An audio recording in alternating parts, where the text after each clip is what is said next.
Once you've made sure that all of the settings are correct in your gradebook, you will need to start adding grade categories and items to the gradebook. We will discuss these in detail a little later.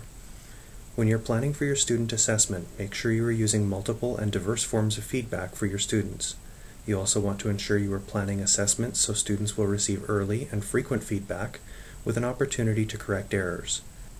By making sure your assessment strategy takes these into account, you will be improving your students' chance of success. You should also check with your department to see if there is a policy about the maximum value for any one assignment. For example, no single assignment can be worth more than 30%. To begin adding categories and items to your gradebook, click on the Grades tab in the brown navigation bar at the top of the course page.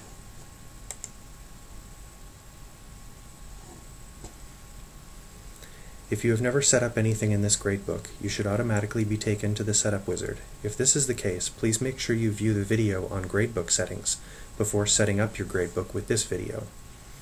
Changes made to the gradebook settings after a category or item is configured can have unintended consequences and student grades may be affected. Once your settings have been completed, you can now start adding gradebook items and categories. This will be done first in the Grades tab in the nav bar, and then by clicking on Manage Grades. You should see your grades list, which has only the final calculated and final adjusted grade items. This is now where you will decide if categories are needed for your grade items or if you will need only individual items. You can use categories as a method of keeping similar gradebook items grouped together. This would include grouping quizzes or grading separate aspects of a paper, like the outline, the paper itself, and peer review are all items that make up the grade given for a single paper. Click on the new category item and give the category a name. We will use quizzes here.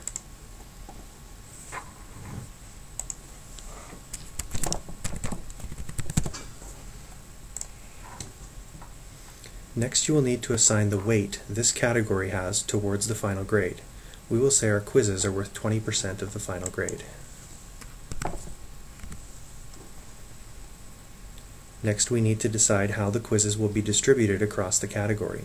If each quiz will have a different weight, then leave the option Manually Assign Weight to items in the category. If the points each quiz is worth add up to the total value for the category, choose Distribute Weights by Points across all items in the category. If you will be having one or more quiz result dropped from the calculation, you must choose the last option, Distribute Weight Evenly across all items. By selecting this option, you can now choose the number of highest and/or lowest quiz items to be dropped. We will choose to drop the lowest quiz from the calculation.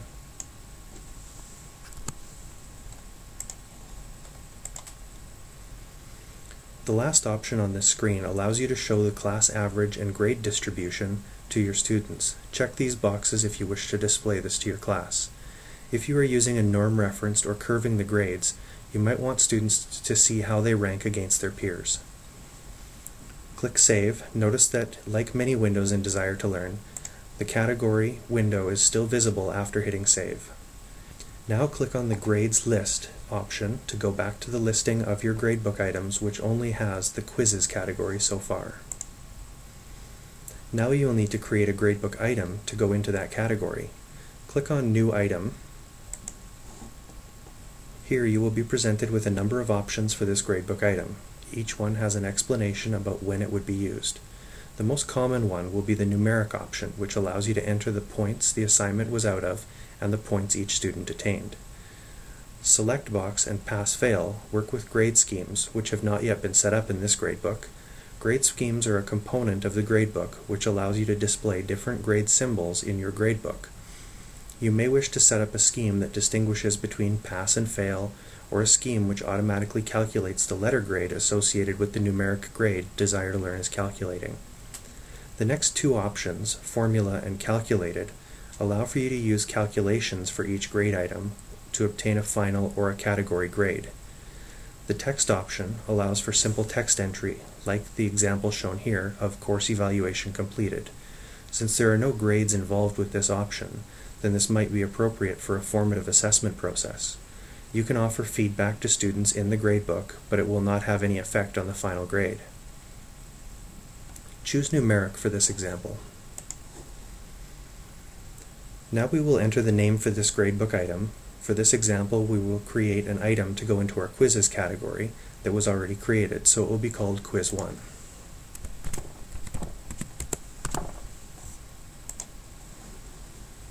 Next, select the category from the drop-down list.